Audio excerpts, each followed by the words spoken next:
বিসমিল্লাহির রহমানির রাহিম।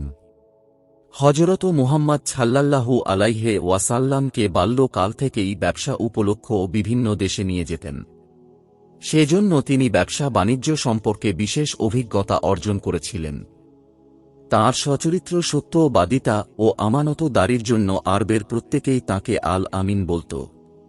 আবু তালিবের নিতান্ত ইচ্ছা থাকা সত্ত্বেও মুহাম্মদ সাল্লাল্লাহু আলাইহি ওয়াসাল্লামকে মূলধনের অভাবে কোনো ব্যবসায় নিযুক্ত করতে পারছিলেন না, কারণ তাঁর সাংসারিক অবস্থা খুবই খারাপ ছিল। হযরত খাদিজা রাদিয়াল্লাহু আনহা যখন বহু লোককে মূলধন দিয়ে ব্যবসা করার সুযোগ সুবিধা করে দিচ্ছিলেন, তখন আবু তালিব চিন্তা করছিলেন, খাদিজা বিবির নিকট হতে যদি মূলধন স্বরূপ কিছু টাকা পাওয়া যায় তবে তিনি তাঁর ভাতিজা মুহাম্মদ সাল্লাল্লাহু আলাইহি ওয়াসাল্লামকে ব্যবসায় নিযুক্ত করে কিছু অর্থ উপার্জনের ব্যবস্থা করতে পারেন। হযরত মুহাম্মদ সাল্লাল্লাহু আলাইহি ওয়াসাল্লামের সত্যবাদিতা ও বিশ্বস্ততার কথা তখন মক্কার চতুর্দিকে ছড়িয়ে পড়েছিল। সকলেই শত মুখে হযরত মুহাম্মদ সাল্লাল্লাহু আলাইহি ওয়াসাল্লামকে প্রশংসা করছিল। বিবি খাদিজারও এ কথা অজ্ঞাত ছিল না, তাই তিনি হযরতকে ব্যবসায় নিযুক্ত করার উদ্দেশ্য লোক পাঠিয়ে এ বিষয়ে তাঁর মতামত জানতে চাইলেন। আবু তালিব হযরত খাদিজার প্রেরিত লোকের নিকট তাঁর প্রস্তাব জানতে পেরে সন্তুষ্ট হলেন। তিনি তো এটাই চাচ্ছিলেন।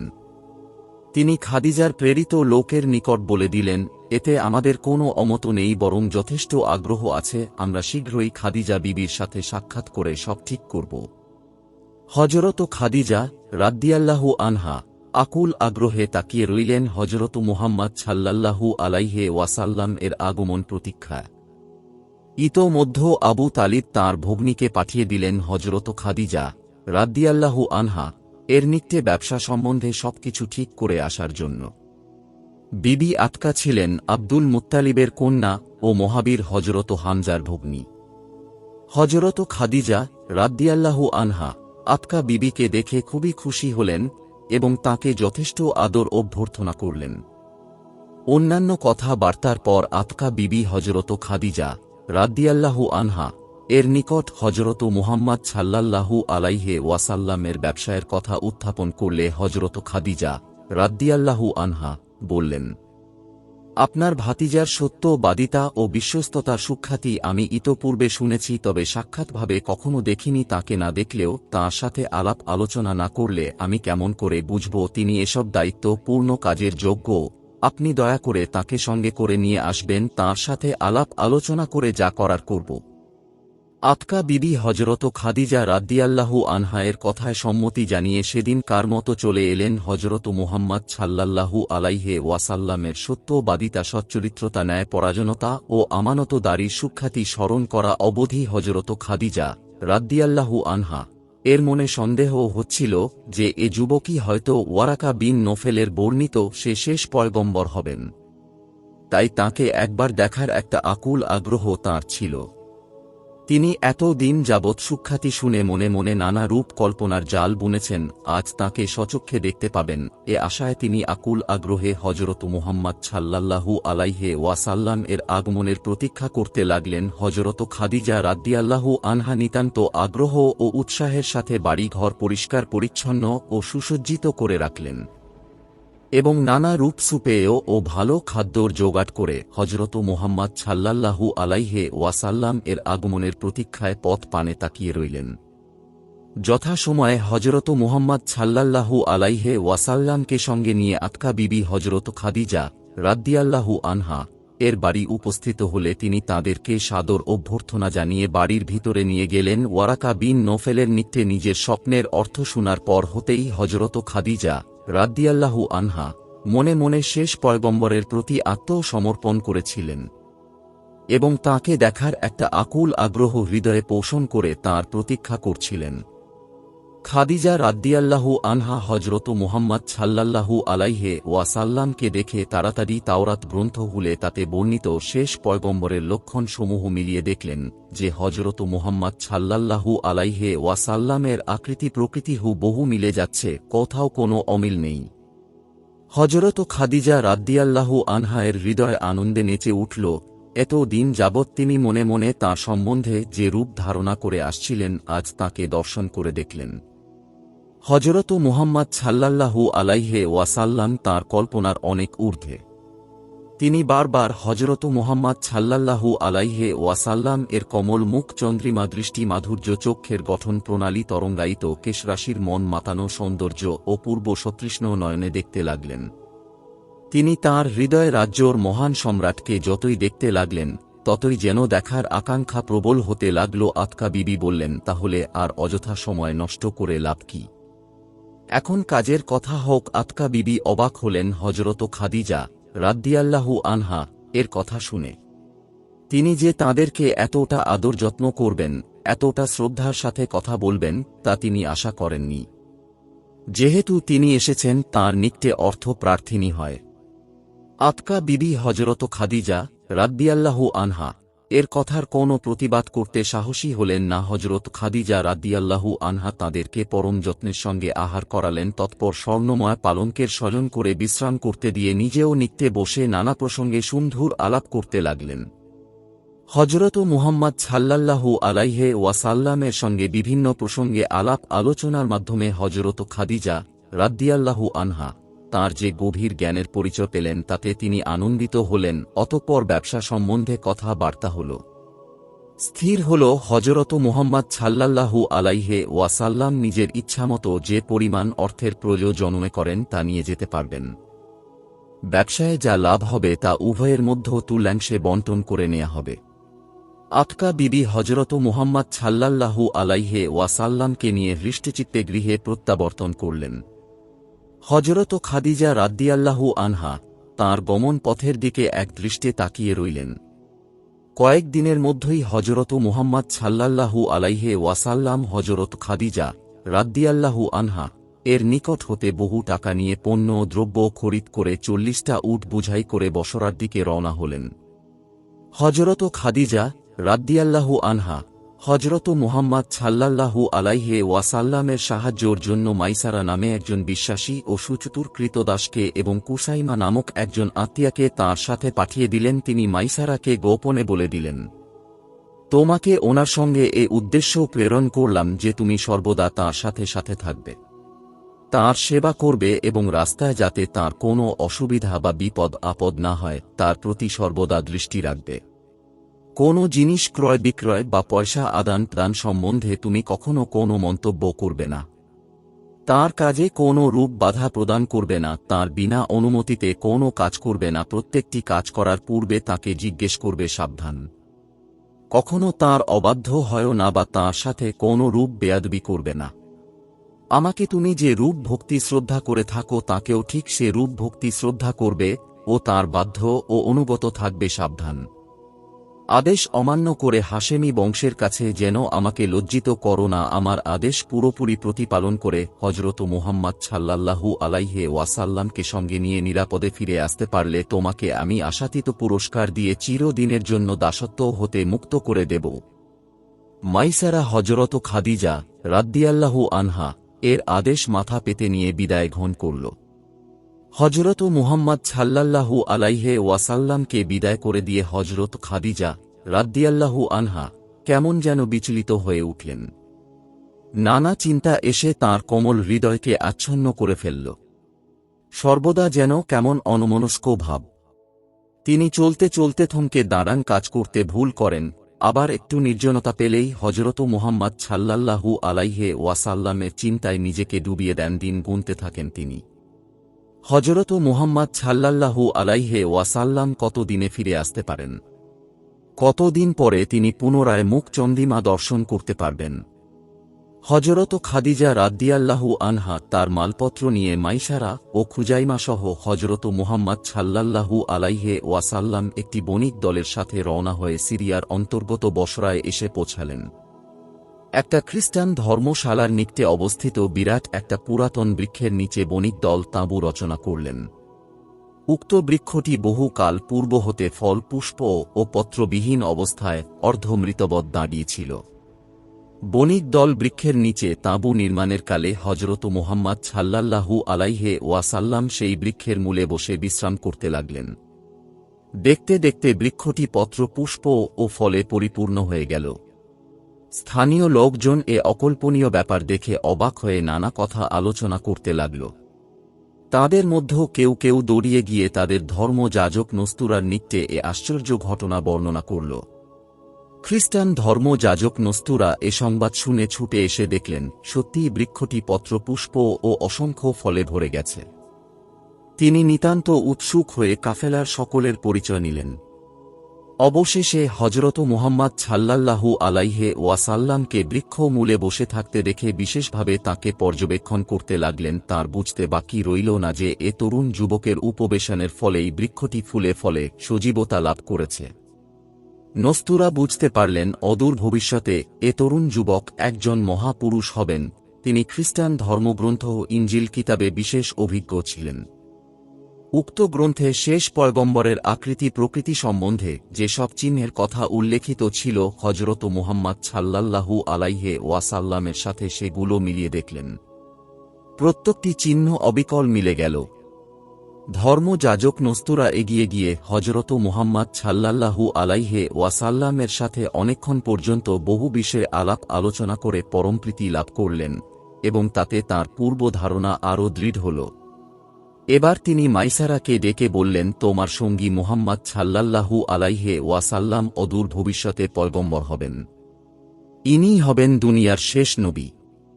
এদেশের ইয়াহুদি ও খ্রিস্টানরা শেষ নবীর সাথে ভীষণ শত্রুতা করবে। তারা যদি এর প্রকৃত পরিচয় জানতে পারে তবে বড় বিপদের আশঙ্কা আছে। তোমরা অতি সত্বর একে নিয়ে দেশে ফিরে যাও। তার উপদেশ অনুযায়ী হযরত মুহাম্মদ সাল্লাল্লাহু আলাইহি ওয়াসাল্লাম বশরাতেই দ্বিগুণ লাভে তাঁর ব্যবসায়ের যাবতীয় মালামাল বিক্রি করে দেশের পথে রওনা হলেন। হযরত রাসূলে আকরাম সাল্লাল্লাহু আলাইহি ওয়াসাল্লাম ফিরে আসার দিন যতই নিকটবর্তী হচ্ছিল, হযরত খাদিজা রাদিয়াল্লাহু আনহা এর মনে তাঁকে দেখার আশা যেন ততই প্রবল হয়ে উঠছিল। তিনি যেন নিজেকে আর সামলিয়ে রাখতে পারছিলেন না। হযরত খাদিজা রাদিয়াল্লাহু আনহা বিকেলে সখীগণ সহ ত্রিতল দালানের ছাদের উপরে উঠে বেড়াতেন এবং সকলের অলক্ষ্য বারবার পথের দিকে দৃষ্টিপাত করতেন। একদিন বিকেলে তিনি সখীগণ সহ সবেমাত্র ছাদে আরোহণ করেছেন, এমন সময় তিনি দেখতে পেলেন দূর মরু পথে একজন উষ্ট্রারোহী দ্রুত বেগে প্রাসাদের দিকে ছুটে আসছেন। তিনি লক্ষ্য করলেন আরোহীর মাথার উপর একখণ্ড সাদা মেঘ ছায়া বিস্তার করে তাঁর সঙ্গে সঙ্গে এগিয়ে আসছে। হযরত খাদিজা রাদিয়াল্লাহু আনহা এর প্রাণ আনন্দে নেচে উঠল। তাঁর বুঝতে বাকি রইল না যে উষ্ট্রারোহী তাঁর দিবারাত্রির ধ্যানের ছবি সাধনার ধন হযরত মুহাম্মদ সাল্লাল্লাহু আলাইহি ওয়াসাল্লাম। তিনি সখীগণকে সম্বোধন করে বললেন, সখীগণ, ওই যে দূরে মরু পথের দিকে লক্ষ্য করে দেখো, দ্বিপ্রহরের প্রখর উত্তাপ অগ্রাহ্য করে এক পথিক আমার বাড়ির দিকে ছুটে আসছে। আহা, প্রখর উত্তাপে তার না জানি কতই কষ্ট হচ্ছে। বোধ হয় কোনো জরুরি প্রয়োজনেই লোকটি এত দ্রুত এগিয়ে আসছে। একজন সখী উত্তর করলেন, লোকটি যে কে তা আপনি ভালো করেই জানেন। আপনি যে তাকে চিনেও না চেনার ভান করছেন, আপনার চোখ দুটি তার সাক্ষ্য প্রদান করছে। মুচকি হেসে অপর সখী বলল, সখী, আগুন কি কখনো ঢেকে রাখা যায়, তাও আবার কাপড় দিয়ে? উনি যে আপনার হৃদয় রাজ্যর একমাত্র সম্রাট। আপনার দিবা রাত্রির ধ্যানের ছবি তা জানা সত্ত্বেও আবার নতুন করে জিজ্ঞেস করছেন কেন? আর একজন বললেন, যাক, এবারে সখীর মনটা স্থির হবে, এখন আর কাজকর্মে কথাবার্তায় ভুল হবে না। আর একজন বললেন, আর প্রাণটা যে শীতল হবে, নিদ্রাটা ভালো হবে, তা তো বললে না। এবার সবাই খিলখিল করে হেসে উঠল। হযরত খাদিজা রাদিয়াল্লাহু আনহা ও তাতে যোগ না দিয়ে পারলেন না। তবুও তিনি কৃত্রিম রাগ প্রকাশ করে বললেন, দূর হও পোড়ামুখীরা, মুখে আর কিছু আটকায় নাকি যে বলিস তার ঠিক নেই। মনে কিন্তু অসীম আনন্দ অনুভব করলেন তিনি সখীদের কথায়। তিনি আবার বললেন, হযরত মুহাম্মদ সাল্লাল্লাহু আলাইহি ওয়াসাল্লাম আসবে কোথা থেকে, আর সে একাকী বা আসবে কেন? সে আসবে বিরাট কাফেলা সঙ্গে নিয়ে, তার সাথে থাকবে কম করেও শত উট আর অসংখ্য লোকজন। উক্ত আগন্তুকই যে হযরত মুহাম্মদ সাল্লাল্লাহু আলাইহি ওয়াসাল্লাম, সে বিষয়ে হযরত খাদিজা রাদিয়াল্লাহু আনহা মনে বিন্দুমাত্র সন্দেহ ছিল না। তবুও তিনি আগন্তুককে না চেনার ভান করেছিলেন সখীদের কাছে। হঠাৎ জনৈকা দাসী দৌড়িয়ে এসে তাকে সংবাদ দিল, মুহাম্মদ সাল্লাল্লাহু আলাইহি ওয়াসাল্লাম ফিরে এসেছেন। এইমাত্র তিনি উঠ হতে নেমে সদর দরজার সামনে এসে দাঁড়িয়েছেন। তিনি আপনার সাক্ষাৎ প্রার্থী। এ সংবাদ শুনে হযরত খাদিজা রাদিয়াল্লাহু আনহার প্রাণে এক অপূর্ব পুলক শিহরণ বয়ে গেল, তাঁর সর্বাঙ্গ যেন থরথর করে কাঁপছিল। হাত পা তাঁর অবশ হয়ে আসছিল। তিনি দ্রুত ছাদ হতে নেমে এসে দেখতে পেলেন তাঁর প্রাণপ্রিয় মুহাম্মদ সাল্লাল্লাহু আলাইহি ওয়াসাল্লাম সত্তরই তাঁর সদর দরজায় দাঁড়িয়ে রয়েছেন। তিনি সসম্মানে হযরত মুহাম্মদ সাল্লাল্লাহু আলাইহি ওয়াসাল্লামকে বাড়ির ভিতরে নিয়ে এলেন। হযরত খাদিজা রাদিয়াল্লাহু আনহা চিরদিনের একটা নিয়ম ছিল, কেউ তাকে কোনো সুসংবাদ প্রদান করলে তাকে তিনি আশাতীত পুরস্কার প্রদান করতেন। যে দাসীটি তাকে হযরতের আগমন সংবাদ দিয়েছিল তাকে তিনি হযরত মুহাম্মদ সাল্লাল্লাহু আলাইহি ওয়াসাল্লাম যে উটটিতে আরোহণ করে এসেছিলেন সে উটটাই দান করে দিলেন। হযরত খাদিজা রাদিয়াল্লাহু আনহা ততক্ষণাৎ হযরত মুহাম্মদ সাল্লাল্লাহু আলাইহি ওয়াসাল্লামকে বিশ্রাম করতে কতিপয় দাসীকে নির্দেশ দিলেন তাঁর সেবা শুশ্রূষা করার জন্য। তারপর স্বহস্তে তাঁর জন্য সুপে শরবত তৈরি করে এনে দিলেন পান করতে। একটু সুস্থ হওয়ার পর তাঁকে পরম যত্নে নানা সুখাদ্য আহার করিয়ে স্বর্ণময় পালঙ্কের উপরে সুকোমল শয্যা পেতে দিলেন আরাম করতে। তারপর তাঁর নিকটে বসে ধীরে ধীরে বিদেশ ভ্রমণের নানা কথা জিজ্ঞেস করতে লাগলেন। হযরত মুহাম্মদ সাল্লাল্লাহু আলাইহি ওয়াসাল্লাম এর নিকট থেকে ব্যবসায়ের হিসাব নিকাশ নিতে গিয়ে তিনি দেখতে পেলেন যে মোট মূলধনের দ্বিগুণ লাভ হয়েছে। ব্যবসা আরম্ভ করা থেকে আজ পর্যন্ত কেউ তাঁকে কোনো দিনই এত বেশি মুনাফা করে দিতে পারেনি। এজন্য তিনি হযরত মুহাম্মদ সাল্লাল্লাহু আলাইহি ওয়াসাল্লাম এর উপরে আরও অধিক খুশি হলেন। তিনি হযরত মুহাম্মদ সাল্লাল্লাহু আলাইহি ওয়াসাল্লামকে তাঁর প্রাপ্য লভ্যাংশ ছাড়াও আশাতীত পুরস্কার প্রদান করে বিদায় করলেন। কয়েকদিন পর মাইসারা ও খুজাইমা এসে পড়ল কাফেলার সাথে। হযরত খাদিজা রাদিয়াল্লাহু আনহা পূর্ব হতেই হযরত মুহাম্মদ সাল্লাল্লাহু আলাইহি ওয়াসাল্লামের প্রতি নিতান্ত অনুরক্তা হয়ে পড়েছিলেন। তদুপরি ব্যবসায় কৃতিত্ব দেখে তিনি আরও অধিক সন্তুষ্ট হলেন। এরপরে মাইসারা ও খুজাইমার নিকটে বসরায় আশ্চর্য ঘটনার কথা এবং ধর্মযাজক নস্তুরার ভবিষ্যৎ বাণীর কথা শুনে তাকে জীবন সঙ্গী রূপে লাভ করার জন্য নিতান্ত ব্যাকুল হয়ে উঠলেন। যে খাদিজা পুনরায় স্বামী গ্রহণ করবেন না বলে দৃঢ় প্রতিজ্ঞা করেছিলেন, তিনি আজ বিবাহের জন্য একেবারে উন্মাদিনী হয়ে পড়লেন, তাও আবার একজন নিতান্ত নিঃস্ব দরিদ্রের সাথে। আল্লাহর কি অপূর্ব মহিমা! আল্লাহ সর্বজ্ঞা জ্ঞাত। আরবের বহু ধনী শিক্ষিত ও সুন্দর যুবক প্রার্থী হয়ে নিরাশ হয়েছিল, অথচ ঘটনা প্রবাহে আজ হযরত খাদিজা সে প্রতিজ্ঞা স্রোতের মুখে তৃণ ও খণ্ডের ন্যায় ভেসে গেল। বিধির কি অপূর্ব বিধান! পুরুষের গুণ নারী দেহ মনে এক অপূর্ব আকর্ষণের সৃষ্টি করে। হযরত খাদিজা রাদিয়াল্লাহু আনহা হযরত মুহাম্মদ সাল্লাল্লাহু আলাইহি ওয়াসাল্লাম এর গুণ ও রাশি যতই অবগত হচ্ছিলেন ততই তাঁর প্রতি আকৃষ্ট হয়ে পড়ছিলেন। তাঁর অসামান্য গুণাবলীর কথা অবগত হয়ে তিনি তাঁর পূর্ব প্রতিজ্ঞা ভুলে গিয়ে আবার নতুন করে সংসার পাতার স্বপ্নে বিভোর হয়ে পড়লেন। হযরত খাদিজা রাদিয়াল্লাহু আনহা নিজেকে আর সামলিয়ে রাখতে পারলেন না, লুকিয়ে রাখতে পারলেন না। তাঁর মনের কথা নফিসা নাম্নী জনৈকা বয়স্কা দাসীর নিকটে তিনি খুলে বললেন সব কথা। দাসী নফিসা তাঁকে সান্ত্বনা দিয়ে বলল, আপনি কোনো চিন্তা করবেন না, আপনার মনের বাসনা নিশ্চয়ই পূর্ণ হবে।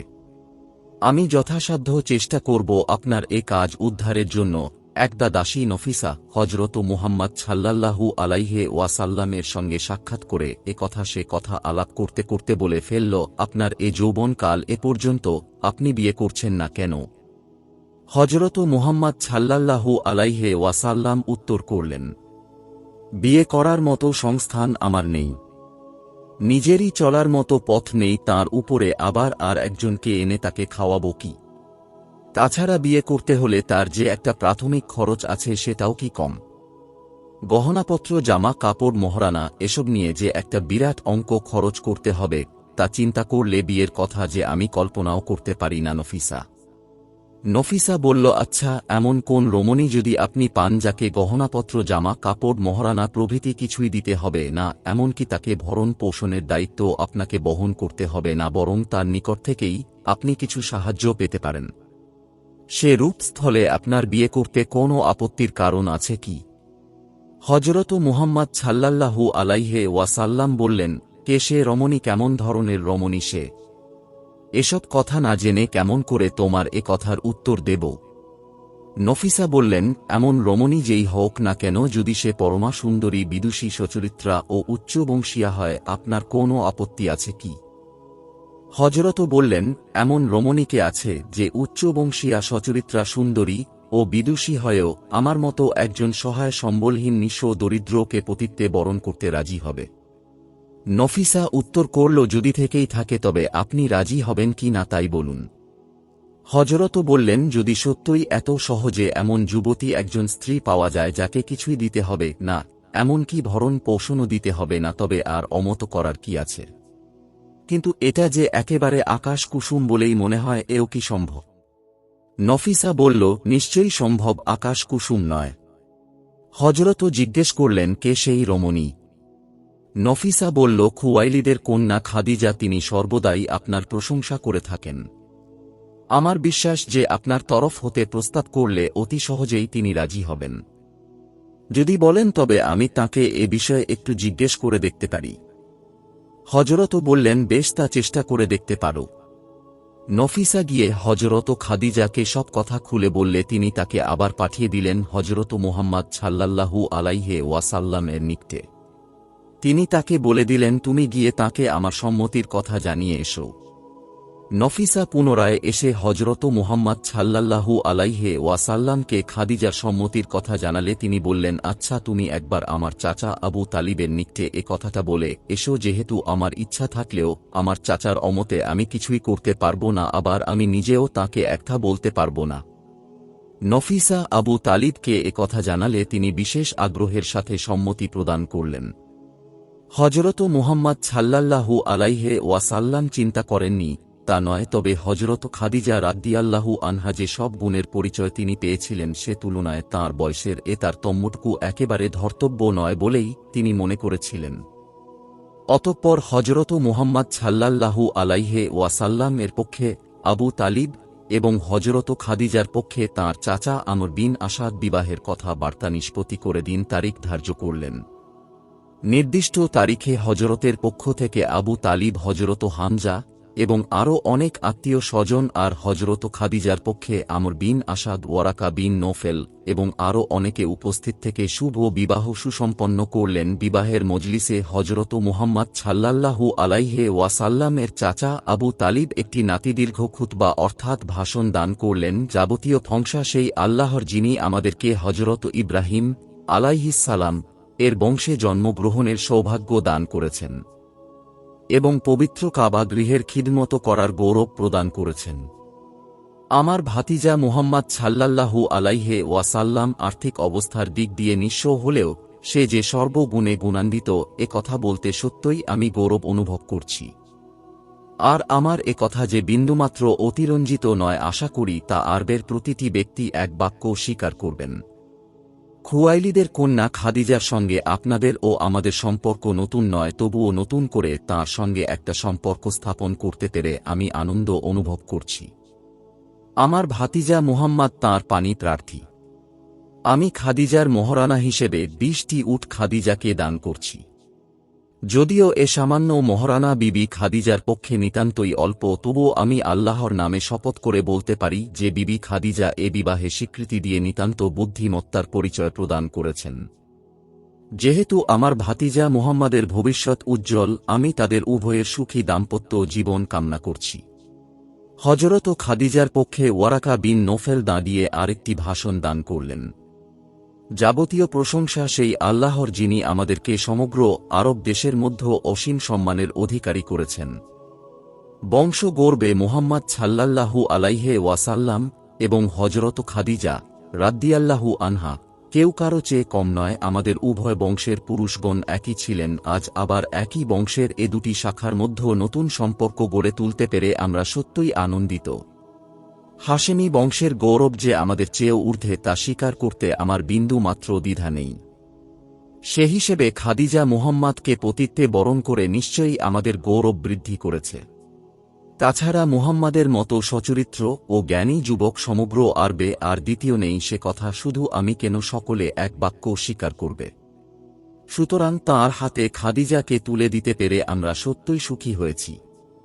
হে কুরাইশ ভদ্র মহোদজগণ, আপনারা সাক্ষী থাকুন যে আমি খুয়াইলিদের কন্যা খাদিজাকে নির্ধারিত মহরের বিনিময়ে আব্দুল্লাহর পুত্র মুহাম্মদ সাল্লাল্লাহু আলাইহি ওয়াসাল্লাম এর পরিণয়ে সমর্পণ করছি। এভাবে এক অনাডম্বর অনুষ্ঠানের ভিতর দিয়ে হযরত মুহাম্মদ সাল্লাল্লাহু আলাইহি ওয়াসাল্লামের সঙ্গে হযরত খাদিজা রাদিয়াল্লাহু আনহার শুভ বিবাহ সম্পন্ন হয়ে গেল। আল্লাহ সর্বজ্ঞ জ্ঞাত। হযরত খাদিজা রাদিয়াল্লাহু আনহা তাঁর কতিপয় অপ্রাপ্ত বয়সের বালিকা দাসীকে গীতবাদ্য ও নৃত্য করতে আদেশ করলেন। বালিকা দাসীগণ গীতবাদ্য ও নৃত্য করে বিয়ে মজলিসটাকে আনন্দে মুখরিত করে তুলল।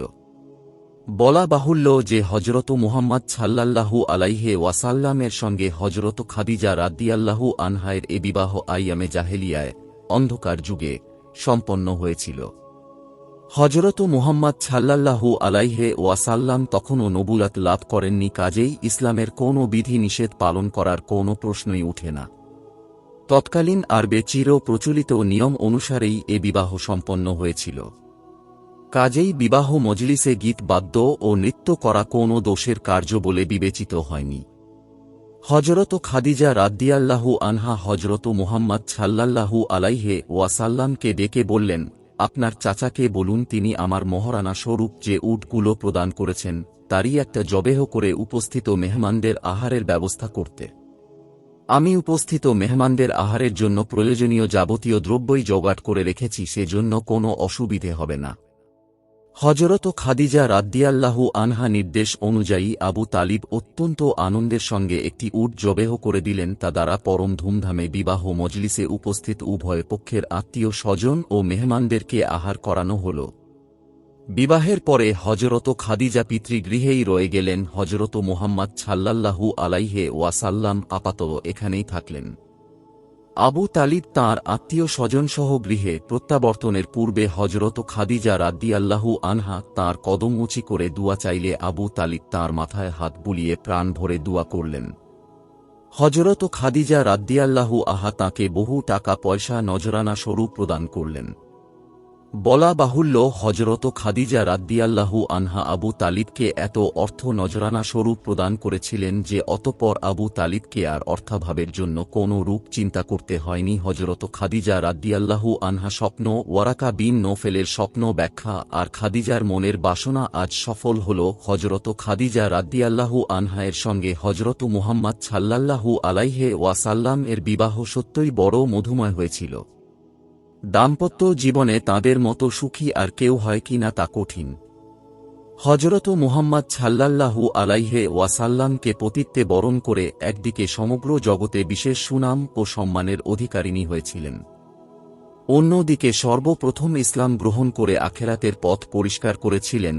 আরবের বহু সম্ভ্রান্ত শিক্ষিত ধনী আমির ওমরাহ প্রমুখ হযরত খাদিজা রাদিয়াল্লাহু আনহাকে বিবাহ করার জন্য নিতান্ত আগ্রহ প্রকাশ করে যথাসাধ্য চেষ্টা করেও ব্যর্থ হয়েছিলেন।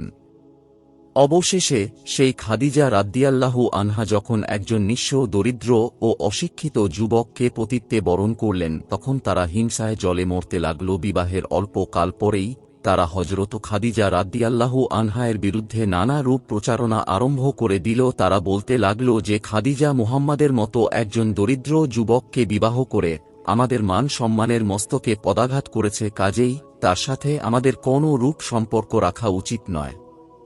এ বিষয় নিয়ে তারা প্রায় সকলেই অনবরত যুক্তি পরামর্শ করে দল পাকাতে লাগল। অবশেষে তারা সকলে একমত হল যে আজ হতে খাদিজার সাথে আমাদের খাওয়া দাওয়া উঠা বসা সবকিছু বন্ধ করে দেওয়া হল। তাকে আমরা এক ঘরে করে রাখলাম। হযরত খাদিজা রাদিয়াল্লাহু আনহা এর কানে এ সংবাদ পৌঁছাতে বিলম্ব হল না। তিনি অত্যন্ত দুঃখিত হয়ে এ বিষয়ে গভীরভাবে চিন্তা করতে লাগলেন কি করা যায়। অবশেষে বহু চিন্তা ভাবনা করে একদিন তিনি মক্কার সকল ধনী শিক্ষিত ও সম্মানী লোকদেরকে তাঁর বাড়ি দাওয়াত করলেন। কেউ কেউ বলল তার বাড়িতে যাব না, আবার কেউ কেউ বলল একবার গিয়েই দেখা যাক তাঁর উদ্দেশ্যটা কি। হয়তো মুহাম্মাদের রূপ দেখে ঝুঁকের মাথায় তাঁকে বিয়ে করে এখন নিজের ভুল বুঝতে পেরেছে, তারই একটা প্রতিকারের পরামর্শ চাইবে আমাদের কাছে। এ বলে বুঝাপড়া করে সবাই উপস্থিত হল হযরত খাদিজা দাওয়াত রক্ষা করতে। হযরত খাদিজা পরম যত্ন সহকারে সকলকে আহার করালেন। তারপরে সকলকে সম্বোধন করে বললেন ভদ্র মহোদয়গণ, আপনারা সবাই অবগত আছেন আমি একজন অশিক্ষিত ও নিঃস্ব দরিদ্রকে পতিত্বে বরণ করেছি। তাঁর সাথে উঠা বসা করায় আপনাদের সত্যিই সম্মানের হানি হয়। তাই এর একটা প্রতিকার করা প্রয়োজন মনে করেই আজ আমি আপনাদের সকলকে ডেকে এনে কষ্ট দিলাম। সকলে সমস্বরে বলে উঠল, হ্যাঁ হ্যাঁ, আমরা তো তাই চাই। আপনার এ বিবাহের জন্য আমরা সবাই অত্যন্ত দুঃখিত ও লজ্জিত। আপনি এখন কি চান বলুন? আমরা সর্বপ্রকারে আপনাকে সহযোগিতা প্রদান করতে প্রস্তুত আছি। হযরত খাদিজা রাদিয়াল্লাহু আনহা বললেন, আপনারা সবাই সাক্ষী থাকুন, আজ হতে আমার যাবতীয় বিষয় সম্পত্তি, ধন দৌলত, বাড়ি ঘর সবকিছুই সম্পূর্ণ বিনা শর্তে আমার স্বামীকে দান করলাম। এসবের উপর আমার আর বিন্দু মাত্র দাবি রইল না। আজ হতে আমার স্বামী এ অতুল ঐশ্বর্যের একমাত্র মালিক হলেন। তিনি ইচ্ছামতো তা যে কোনোভাবে খরচ করতে পারেন, তাতে আমার কোনো ওজর আপত্তি নেই। তিনি যদি দয়া করে আমাকে তাঁর চরণ সেবার দাসী বলে তাঁর সেবা করার সুযোগটুকু প্রদান করেন, আমি তাতেই আমার জীবনকে ধন্য মনে করব। আজ হতে আমার স্বামী অতুল ঐশ্বর্যের অধিপতি হয়ে আরবের সর্বশ্রেষ্ঠ ধনী ব্যক্তি বলে পরিগণিত হলেন। সুতরাং আমি আশা করি এখন আর তাঁর সাথে উঠা বসা করতে আপনাদের সম্মানের কোনো লাঘ হবে না। হযরত খাদিজা রাদিয়াল্লাহু আনহা এর ভাষণ শুনে সভাস্থ সকলে বিস্মিত, স্তব্ধ ও লজ্জিত। কারো মুখে কোনো কথা নেই, লজ্জায় তারা মাথা তুলতে পারছে না। তারা সবাই বিস্ময়ে স্তব্ধ। একই হলো, আমরা আশা করেছিলাম কি আর হলো কি। এরপর হতে তারা এ বিষয়ে আর কোনো দিন কোনো রূপ উচ্চবাচ্য ও সমালোচনা করতে সাহস পায়নি। হযরত মুহাম্মদ সাল্লাল্লাহু আলাইহি ওয়াসাল্লাম হযরত খাদিজা রাদিয়াল্লাহু আনহার ধন দৌলত গ্রহণ করতে অস্বীকার করেন। তিনি বলেন, আমার ধন দৌলতের কোনো প্রয়োজন নেই, ধন দৌলত তোমারই থাকুক, আমি তাতেই খুশি। আমি শুধু আহারের জন্য দুখানা রুটি আর পরনের জন্য দুখানা বস্ত্র পেলেই সন্তুষ্ট, এর বেশি আমার প্রয়োজন নেই। হযরত খাদিজা রাদিয়াল্লাহু আনহা বলেন, তা হয় না। টাকা পয়সার ব্যাপারে আপনি আমার মুখাপেক্ষী হয়ে থাকবেন, এটা আমি চাই না, বরং আমি চাই যে আমি আপনার মুখাপেক্ষী হয়ে থাকি। যেহেতু আপনি আমার স্বামী আর আমি আপনার স্ত্রী, চির অধীন দাসী। আমি নিজেই যখন আপনার, তখন আমার সবকিছুই আপনার। আমার যখন যা প্রয়োজন হয় আপনার নিকট থেকে চেয়ে নেব। এরপর হতে তিনি নিজের জীবনকে সম্পূর্ণরূপে হযরত রাসূলে আকরাম সাল্লাল্লাহু আলাইহি ওয়াসাল্লাম এর খিদমতে উৎসর্গ করে দিয়েছিলেন।